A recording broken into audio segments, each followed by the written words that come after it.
Assalamualaikum warahmatullahi wabarakatuh.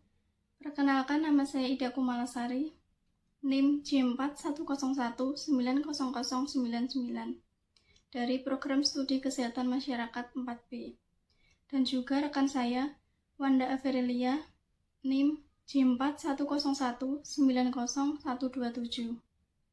Kami akan mempresentasikan artikel ilmiah yang telah kami buat yang berjudul Dampak Pandemi COVID-19 terhadap Kesehatan Mental Masyarakat di Indonesia. Langsung saja kami akan memaparkan artikel ilmiah tersebut. Bagian pertama, abstrak. Virus corona merupakan jenis virus baru yang ditemukan pertama kali di Wuhan, Cina pada tahun 2019. Virus ini menyerang sistem pernafasan manusia dan juga menyebabkan infeksi pada saluran pernafasan. Penelitian ini dilakukan dengan menggunakan metode kualitatif dengan pendekatan deskriptif analitik. Adapun penggunaan pendekatan ini disesuaikan dengan tujuan pokok penelitian, yaitu untuk mengetahui seberapa besar dampak COVID-19 terhadap kesehatan mental masyarakat di Indonesia. Hasil penelitian ini menunjukkan bahwa berdasarkan survei yang dilakukan DSKJI, sebanyak 63% responden mengalami masalah psikologis, yaitu cemas. Sedangkan sebanyak 66% responden mengalami depresi akibat COVID-19. Dampak COVID-19 terhadap psikologis membuat pasien trauma hingga membutuhkan dukungan motivasi dari aspek tertentu, misalnya dari keluarga ataupun teman sesama pasien. Oleh karena itu, dapat disimpulkan bahwa pandemi COVID-19 berdampak terhadap kesehatan mental masyarakat di Indonesia. Sehingga kebijakan kesehatan mental merupakan bagian penting dari kebijakan penanggulangan dampak pandemi COVID-19. Untuk itu, maka pemerintah harus mengintegrasikan layanan kesehatan mental ke dalam layanan berbasis masyarakat, sebagai cara untuk memastikan cakupan universal layanan kesehatan mental. Bagian pendahuluan.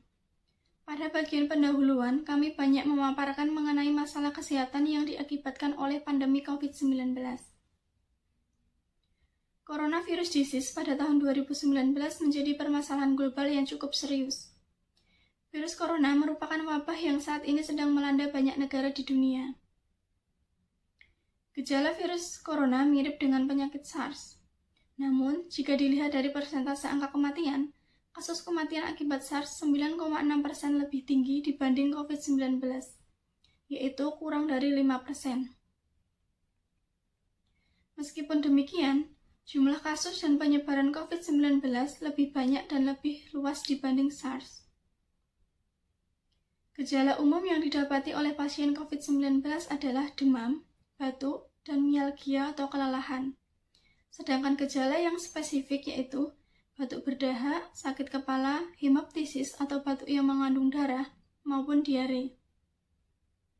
Komplikasi termasuk sindrom gangguan pernafasan akut, cedera jantung akut, dan infeksi bakteri sekunder, menurut Huang 2020. Status darurat kesehatan masyarakat yang ditetapkan oleh Otoritas Kesehatan Dunia dan dilanjutkan dengan pemberlakuan pembatasan sosial dan isolasi mandiri, serta membatasi mobilitas masyarakat, berpotensi akan menimbulkan dampak jangka panjang pada kesehatan mental masyarakat, menurut GAO 2020. Adapun ukuran dampak pandemi COVID-19 terhadap kesehatan mental belum diukur secara komprehensif. Namun, dampak dari pandemi COVID-19 dinilai membuat masyarakat stres dan menjadi masalah terhadap kesehatan mental masyarakat di Indonesia. Melihat permasalahan kesehatan mental akibat pandemi COVID-19, maka artikel ini membahas bagaimana situasi global kebijakan kesehatan mental, serta bagaimana kebijakan dan upaya pemerintah Indonesia dalam merespon beberapa permasalahan yang sedang dan akan terjadi sebagai akibat dari pandemi COVID-19. Selanjutnya, metode.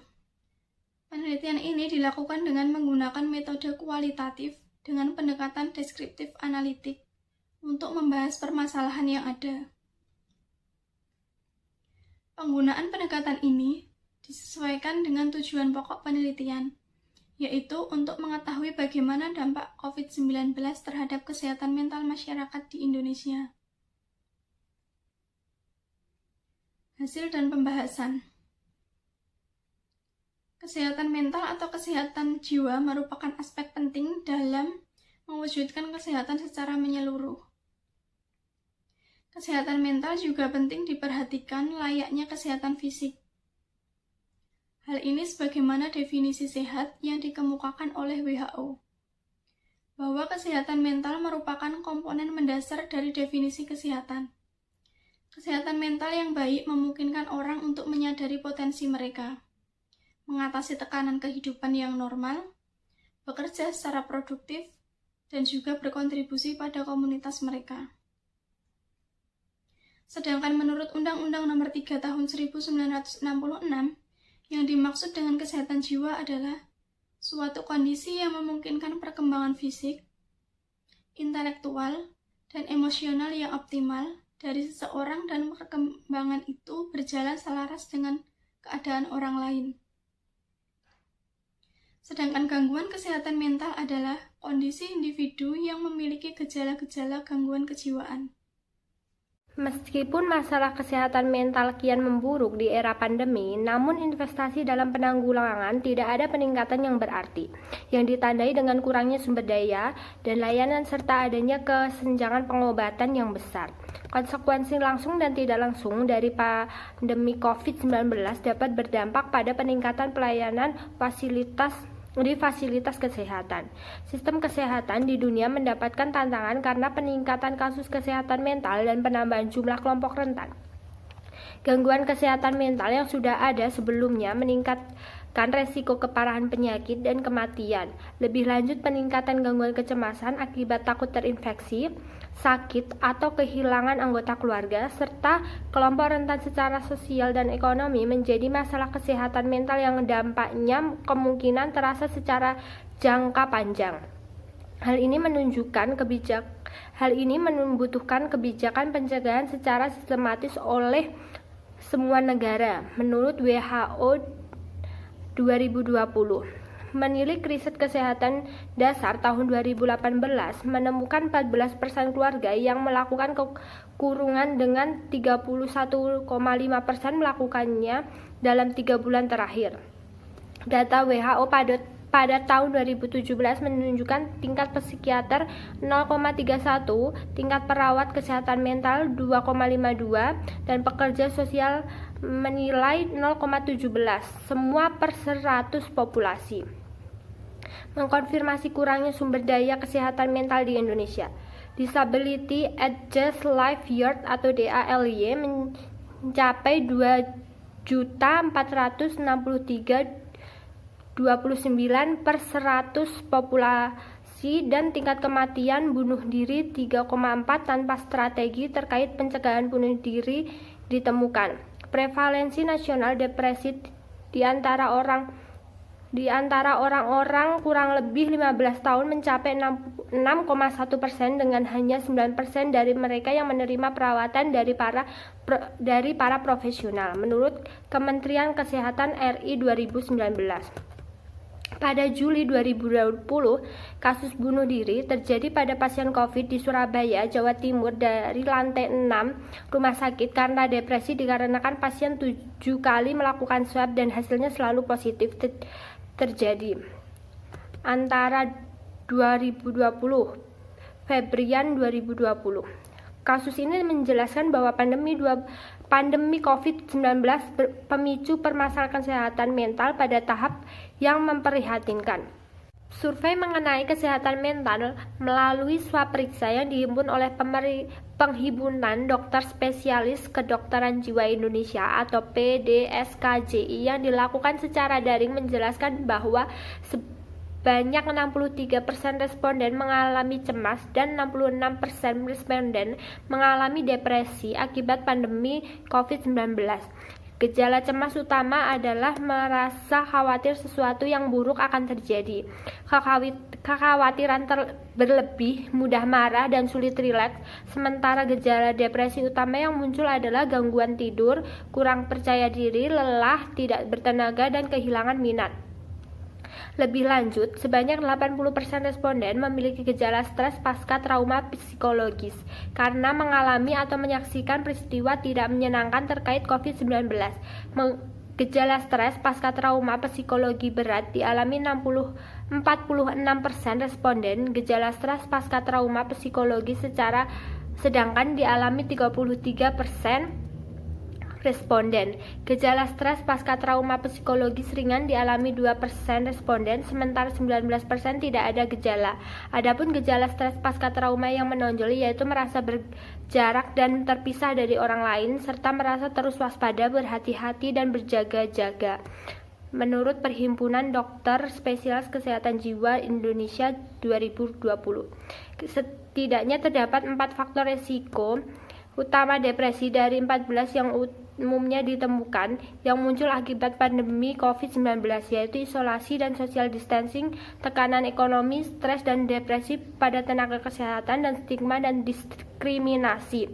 Menurut Tahur dan Jain 2020, adanya stigma dan diskriminasi yang beredar luas tentang COVID-19 ini menjadi salah satu penyebab kesehatan mental yang buruk. Stigma dan diskriminasi yang dialami secara nyata terutama oleh tenaga kesehatan.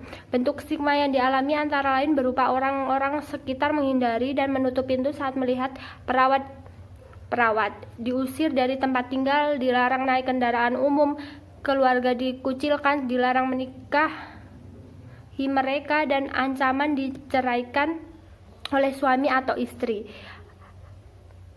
Menurut Benahi Pelindungan Terhadap 2020, berdasarkan kebijakan penanggulangan COVID-19 dan sejumlah protokol yang sudah dibuat, maka pemerintah harus mengoptimalkan interaksi layanan kesehatan mental yang sudah ada dalam sistem kesehatan nasional. Menurut Jeong DKK 2016, Ridlo dan Zain 2015, utamanya dengan pendekatan berbasis kesehatan masyarakat dan memperkuat pelayanan kesehatan primer. Upaya tersebut dapat memperluas cakupan pelayanan kesehatan mental yang sangat diperlukan utamanya pada masa pandemi COVID-19. Cakupan pelayanan kesehatan bagi seluruh masyarakat yang berkeadilan akan mendorong kepercayaan publik terhadap penanganan pandemi COVID-19. Kesimpulan, kebijakan kesehatan mental merupakan bagian penting dari kebijakan penanggulangan pandemi COVID-19. Masalah kesehatan mental sangat berkaitan dengan hilangnya produktivitas masyarakat dan juga pengendalian pandemi COVID-19. Jika pemerintah tidak memberi perhatian yang diperlukan pada isu kesehatan mental, khususnya dalam integrasi implementasi kebijakan terkait penanggulangan pandemi COVID-19, maka potensi kerugian pasca pandemi akan semakin besar.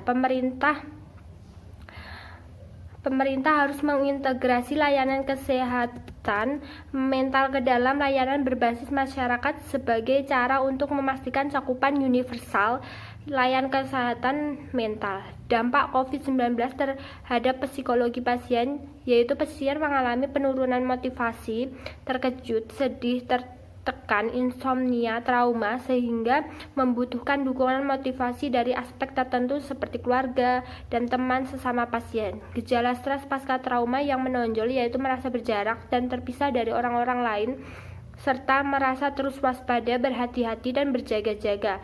4 faktor risiko utama depresi atau stres dari 14 yang umumnya ditemukan yang muncul akibat pandemi COVID-19, yaitu isolasi dan social distancing, tekanan ekonomi, stres dan depresi pada tenaga kesehatan, dan stigma dan diskriminasi.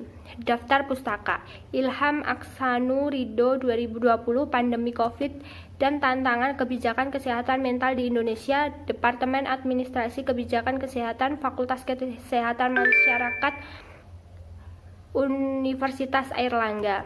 Swaibatul Aslamiyah Nur Hayati, dampak COVID-19 terhadap perubahan psikologis, sosial dan ekonomi pasien COVID di Kelurahan Dendang, Langkat, Sumatera Utara, Universitas Islam Negeri Aranyiri, Bandar Aceh, dan yang lainnya. Terima kasih.